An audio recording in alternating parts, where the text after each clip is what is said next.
오늘 삭개오에 관한 말씀 함께 하나님 주신 말씀 주님의 음성 잠시 듣겠습니다. 오늘 이 말씀은 누가복음에 기록되어 있는 말씀으로 예수님께서 지명이 보면 여리고입니다. 여리고를 지나가서 예루살렘으로 예수님이 지금 가시는 중에 여리고라고 하는 큰 성에서, 큰 도시에서 일어난 일입니다.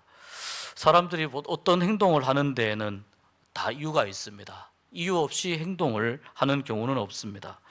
예수님께서도 마찬가지로 이 지금 예루살렘으로 올라가시는데 제자들과 함께 여리고를 지나서 예루살렘으로 올라가시는 이유가 있습니다. 이 누가복음 19장 지나서 그 다음번에 이제 계속 넘어가 보면 예수님께서 예루살렘으로 올라가시면 거기에서 사람들에게 이제 붙잡혀서 십자가에 못 박혀서 죽으시기 위해 예루살렘으로 지금 올라가시는 겁니다. 당시에 예수님은 사람들에게 인기도 많았습니다. 사람들에게 인정도 받았고 저 예수님이 정말 메시아가 아닌가 그렇게 사람들이 생각하면서 예수님에게서 메시아의 모습을 기대하기도 했습니다. 물론 예수님은 메시아로 오셨지만 그러나 사람들이 생각한 메시아는 지금 예수님이 우리 이 이스라엘 나라를 다시 새롭게 재건하는 겁니다. 이스라엘 나라가 다 무너져 있기 때문에 이스라엘이 지금 로마의 식민지가 되어 있기 때문에 이스라엘을 다시 재건하는 겁니다. 나라를 새롭게 만드는 데 있어서 예수님 같은 지도자가 예수님 같은 분이 메시아가 되어야 한다고 그렇게 생각을 한 것입니다. 이것이 사람들이 예수님에게 생각하는 메시아의 모습이고 일반적으로 사람들의 생각 속에는 그런 메시아의 모습이 자리 잡고 있었습니다. 그런데 예수님께서는 메시아로 오셨지만 예수님이 생각하시는 메시아는 어떤 메시아이냐면 사람들에게 버림을 당하는 메시아입니다. 예루살렘에 들어갈 때는 많은 사람들이 옷을 벗어서 종려나무를 흔들면서 환영을 했습니다. 그런데 그 일주일 사이에 그렇게 사람들의 마음이 바뀌리라고 어느 누가 상상이나 했겠습니까? 그 예수님은 그걸 알고 있으셨다는 겁니다. 내가 예루살렘으로 올라가는 것은 제자들에게 말씀하셨습니다. 내가 버림을 받고 십자가에서 죽기 위함이다. 그렇게 예루살렘으로 올라간다고 말씀하셨습니다. 버림을 당하고 또 사람들에게 배신을 당하기 위해서 예수님이 예루살렘으로 올라가시는 것이었습니다. 또 뿐만 아니라 그렇게 해서 로마 군병들에게 붙잡혀서 재판을 받으면서 로마 군인들에게도 조롱을 당하고 사람들에게 조롱을 당하고 또 희롱을 당하고 또 로마 군인들이 어떻게 했습니까? 예수님을 채찍으로 때리면서 예수님의 채찍질에 의해서 온몸이 정말 만신창이가 되는 그런 아픔과 고통을 겪었습니다. 그리고 결국 십자가를 지고 예수님이 골고다로 가시면서 거기에서 결국 예수님께서 어떤 일을 겪으셨습니까? 골고다 그 언덕에서 십자가 위에서 예수님이 죽으셨습니다. 그러니까 예수님께서 지금 예루살렘으로 올라가시는 마음은 어떤 마음입니까? 이러한 모든 상황을 예수님께서 다 알고 계시는 그런 상황에서 예루살렘으로 올라가고 계시는 거죠. 물론 십자가에 달려서 죽으신 후에 사흘 만에 다시 살아나기 위한 목적도 있었습니다. 근데 우리가 이 기독교의 진리를 우리가 잘 이해해야 하는 것이 부활을 맞기 위해서는 먼저 죽음이 있어야 된다는 겁니다. 부활을 맞이하기 위해서는 죽음이 있어야 되는데 예수님께서 그걸 제자들에게 말씀하셨는데도 제자들이 그 이해를 못했다는 것입니다. 어떻게 예수님 같은 분이 그렇게 될 수 있는가? 어떤 제자는 말리기도 하고 이해를 못했다는 것입니다. 예수님은 이런 예루살렘에서의 모든 일들을 다 마음속에 생각하시면서 그렇게 지금 예루살렘으로 향하고 있습니다. 올라가서 예루살렘에서 내가 어떤 일을 겪을지 생각하면서 그 예수님의 마음은 정말 무겁지만 그 무거운 발걸음을 예수님께서 지금 뚜벅뚜벅 여리고를 지나서 예루살렘 쪽으로 지금 방향을 잡고 있는 것입니다. 그러나 예수님의 마음은 무겁지만 제자들은 이런 예수님의 마음을 다 이해하지 못하고 있는 것입니다. 그만큼 이 예수님께서 말씀하신 죽었다가 사흘 만에 다시 살아난다고 하는 이 일이 제자들이 받아들이기에 너무 힘든 일이었고 너무 버거운 일이었습니다. 어쩌면 제자들의 마음 가운데에도 예수님과 함께 맞이할 영광을 생각했는지 모르겠습니다. 그래서 우리가 잘 알지 않습니까? 예수님의 제자 중에 2명이 와서 주님이 영광 중에 계실 때에 하나는 주님의 오른쪽에, 하나는 주님의 왼쪽에, 우의정, 좌의정 이렇게 됩니까? 오른쪽 왼쪽에 그렇게 우리의 자리를 약속해 주십시오. 그렇게 예수님께 와서 간청한 그런 제자도 있을 만큼 이 제자들은 예수님의 예루살렘 행을 다 이해하지 못했습니다. 그런데 이제 예수님이 예리고에 조금씩 다가올 때 예수님에 대한 소문이 있었기 때문에 사람들이 점점 몰려오기 시작합니다.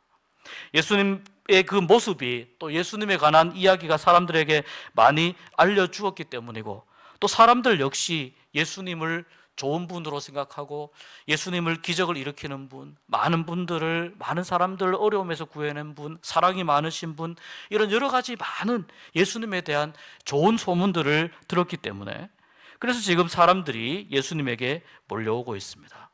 그렇게 해서 여리고로 지금 이제 들어오고 있습니다. 여리고를 지나서 예루살렘으로 가는 그 길에 있습니다.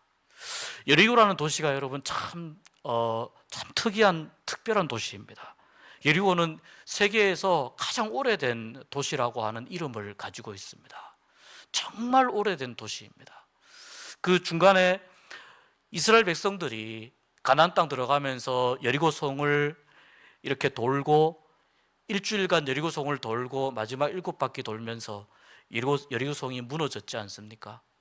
그 여리고성이 그 무너진 폐허가 지금도 여리고성이 그 무너진 성터의 일부분이 남아있을 만큼 참 어떻게 보면 유적도 과거로부터의 이런 모습들도 잘 보존이 되어 있고 참 오래된 도시이면서 동시에 이 동쪽에서 지금 이제 요르단 쪽이죠. 이쪽에서 이 이스라엘 쪽으로 이 지나가는 데 있어서 굉장히 중요한 길목입니다. 이 길목은 항상 사람들이 왔다 갔다 하기 때문에 거기에는 이제 상업이 많이 발달합니다. 그래서 여리고도 굉장히 상업이 발달한 도시였습니다. 무역이 발달했고 또 이 예루살렘으로 들어가는 데 있어서 여리고 성은 하나의 중요한 관문과 같은 그런 역할을 했습니다. 이쪽 요단강 그 동쪽에 있는 이 그 지방에서 향유가 많이 생산되어 가지고 이걸 가지고 여리고를 통해서 팔레스타인 지방에 공급하기도 하고 이런 이제 무역이 많이 발달했습니다. 그래서 사람들이 많이 드나들고 또 경제가 활발하다 보니까 이 여리고가 오고 가는 그 무역하는 사람들에게 이제 세관이 있어 가지고 거기에서 통관세를 받는 그런 곳이었습니다. 그 당연히 이 통관세를 받는 이제 이 일을 직업으로 하고 있는 사람들이 있죠. 그 사람들이 바로 이제 세리가 되는 것이고 이 세리에 있어서 세리들 중에 그런 통관세 세금을 받고 그렇게 삶을 이어가는 그 사람들 중에 제일 우두머리가 삭개오였습니다. 삭개오라는 이름은요, 깨끗하다 이런 뜻입니다. 깨끗하다, 의롭다 이런 이름의 뜻을 가지고 있습니다. 그런데 당시에 이스라엘 백성들이, 유대인들이 이 세리들에 대해서 생각을 했던 것을 보면, 세리들을 그 여겼던 모습들을 보면 세리들은 세금을 받으면서 부과해야 될 세금 이상의 돈을 추가로 이렇게 부과하고 또 그것을 강제로 집행을 하고 이러면서 그 남는 차액이나 이런 것들 일부분은 이제 로마에 바쳐야 되고요. 로마에 바쳐야 되고 그 남는 차익이나 이런 것들을 자기가 말하자면 이렇게 소득으로 삼았다는 것입니다.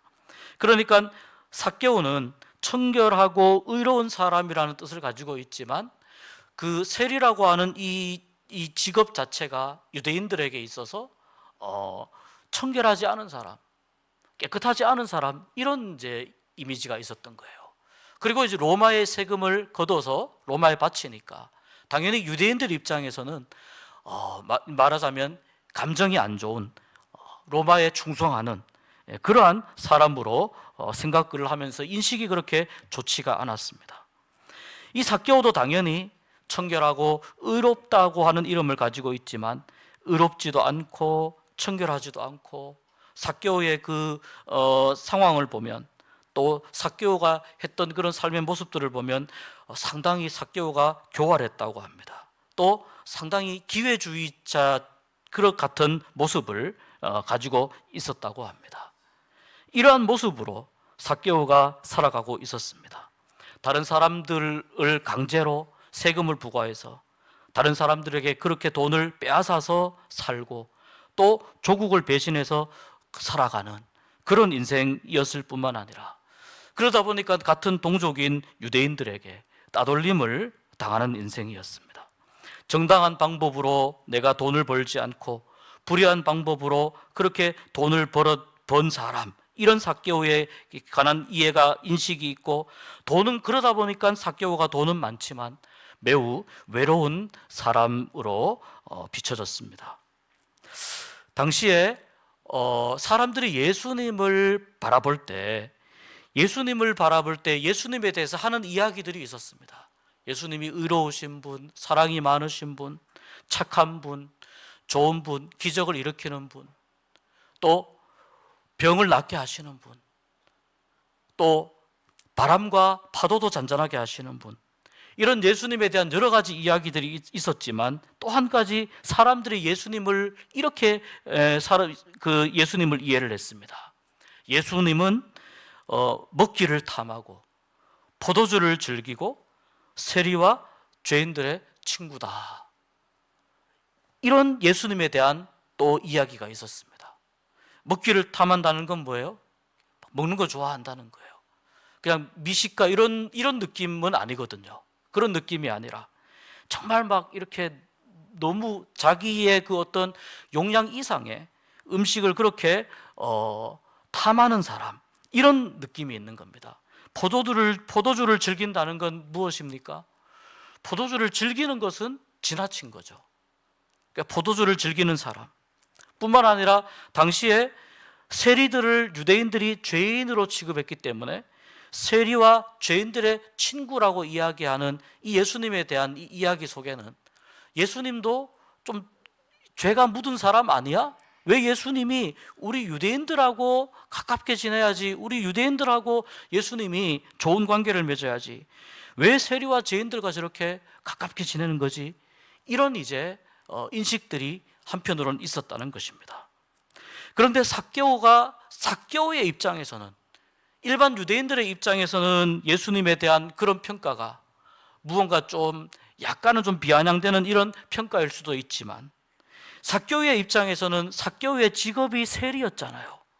그러니까 예수님이 세리와 죄인들의 친구라고 하는 그 말을 삭개오가 어디에서 들었을 때 삭개오의 입장에서는 귀가 번쩍 뜨이는 거예요.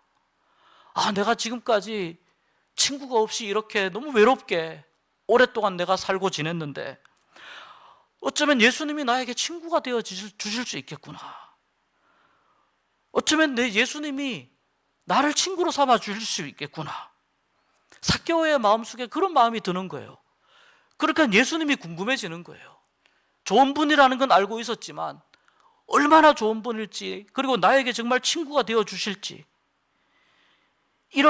그런 마음을 가지고 예수님에 대해서 궁금해지는데, 예수님이 마침 이 동네를 지나간다는 거예요. 내가 지금까지 사람들을 만나면서 정말 마음을 의지하고 내가 마음을 털어놓을 그런 친구가 나에게 정말 있었던가, 이런 생각을 하면서, 이런 마음으로 삭개오가 예수님을 궁금해하면서 어떻게든 예수님을 한번 만나봐야 되겠다, 그런 생각이 드는 거예요. 예수님에게 가서 나를 좀 친구로 받아달라고 해야 되겠다. 이것이 삭개오의 마음인 거예요. 그래서 예수님이 온다는 길가로 나갑니다. 큰 길가로 나가는데 그 길이 너무 복잡하니까, 키가 작은 삭개오인지라 아무리 까치발을 해도 예수님이 지나간다는데 얼굴이 보이지가 않는 겁니다. 그러니 예수님이 보이지 않는데 아무리 사람들 틈에 숨어가지고 소리를 질러봐야 예수님에게 자기 모습이 보일 리가 없으니까, 또 자기도 예수님이 안 보이니까, 그래서 삭개오가 급하게 에라 모르겠다, 이렇게 된 것 같아요. 에라 모르겠다, 내가 예수님은 꼭 만나야 되겠고. 그러다 보니 옆에 커다란 뽕나무가 보이는 거예요. 그 뽕나무로 올라갑니다. 뽕나무로 막 급하게 올라갑니다. 자기의 체면 이런 거 지금 그런 거 가질 형편이 아닙니다. 요 시간이 지나가면 예수님을 다시 못 본다는 생각이, 안타까운 마음이 더 많이 드는 겁니다. 그렇게 뽕나무로 올라가서 보니까 예수님이 이제 이렇게 지나가는 게 보이는 거예요. 사람들이 뽕나무로 올라간 삭개오를 봤습니다. 사람들이 웅성웅성하고 삭개오가 나무 위에 매달려서 예수님을 바라보는데 예수님하고 삭개오가 눈이 마주쳤습니다. 그리고 예수님이 삭개오에게 말씀하십니다. 삭개오가 먼저 이야기하고 싶었는데 예수님이 먼저 말씀하십니다. 삭개오야, 거기서 내려오너라 말씀하시는 거예요. 거기서 내려오너라. 내가 오늘 너의 집에서 하룻밤 신세를 지고 싶다. 남의 집에 들어가서 이렇게 밥 먹고 하는 신세 지는 거를 편하게 그렇게 잘 할 수 있는 사이들이 아니잖아요. 내가 이미 너네 집에 가서 신세를 지고 싶다. 그 말이 뭐예요? 우리 친구하자, 그런 뜻 아닙니까? 내가 삭개오 네 마음을 아는데 우리 친구하자. 삭개오가 살아가면서 많은 말들을 했을 거고 많은 말들을 들었을 겁니다. 그런데 그 많은 말들 중에 정말 삭개오의 삶을 바꾸는 말, 삭개오의 인생을 바꾸는 말들은 없었는데 지금 예수님께서 거기에서 내려오라 이야기하시는 이 말씀이 삭개오의 인생을 180도 완전히 바꾸어 놓습니다. 그 나무에서 내려오라. 말 그대로 뽕나무에 계속 있을 수 없으니까 빨리 내려와라. 너네 집 놀러 가서 밥도 먹고 하고 싶다. 그 뒤에 삭개오가 어떻게 했는지 아실 겁니다. 집에 너무 기쁘게 예수님을 초대하고 음식을 정성스럽게 대접해서 예수님 앞에서 삭개오가 제가 이러이러한 부분들을 잘못했으면 이렇게 하겠습니다라고 삭개오가 그렇게 예수님 앞에서 결심을 합니다. 오늘 말씀의 제목이 거기서 내려오라입니다. 거기서 내려오라. 이 거기서 내려오라고 하는 것이 어떤 뜻이겠습니까? 예수님께서 네가 왜 거기 올라가 있는지 나는 그 이유를 다 알고 있다. 예수님을 만나기 위해서 정말 길을 쓰고 안간힘을 쓰고 자기가 할 수 있는 최선을 다하는 삭개오의 마음을 예수님이 아신다는 거예요. 또 하나는 삭개오가 그동안 살아오면서 그의 마음속에 있었던 여러 가지 마음의 아픔과 상처를 예수님이 다 아신다는 거예요. 모든 사람은 여러분 상처를 주기도 하고 상처를 받기도 하고 살아갑니다. 삭개오의 인생도 마찬가지입니다. 사람들이 볼 때는 그냥 나쁜 사람 이렇게만 생각했겠지만 삭개오 역시 너무나도 많은 상처를 받으며 살았습니다. 그런데 이 삭개오가 올라가 있는 그 나무 위에 있는 그 자리, 거기에서 내려와야만, 그 상처난 마음을 안고 그 아픈 마음을 안고 외로움을 안고 내려와야만 어떻게 되는 겁니까? 예수님을 만날 수 있는 거예요. 그러니까 그 나무에서 내려오라고 하는 말은 이런 뜻입니다. 나를 만나기 원하거든 내려와라. 나를 만날 수 있는 자리로 삭개오야 내려오너라. 그런 말씀입니다. 두 번째는 삭개오는 매우 힘이 세고 높은 사람이었습니다. 가진 것도 많았습니다. 세리장이 가진 그 어떤 힘이 얼마나 컸겠습니까?